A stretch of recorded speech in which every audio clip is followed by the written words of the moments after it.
Teka muna mga kapatid, magnilay muna tayo.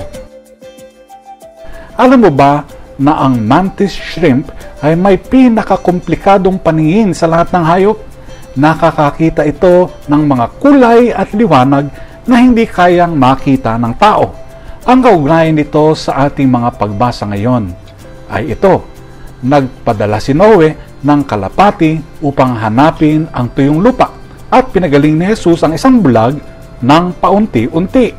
Ipinakikita nito na ang pagtingin at pag-uunawa ay isang proseso, hindi palaging biglaan.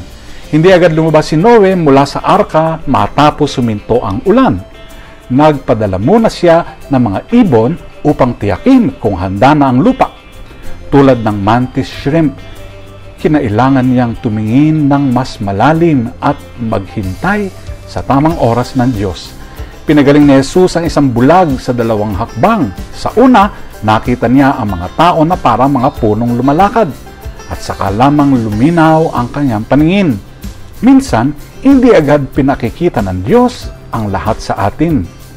Tulad ng mantis shrimp na nakakakita ng higit sa tao, tinuturoan tayo ng pananampalataya na unti-unting maunawaan ang kanyang plano.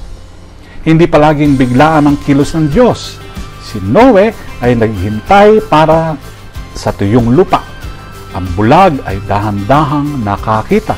At minsan kailangan natin ng pananampalataya upang maunawaan ang kilos ng Diyos sa ating buhay.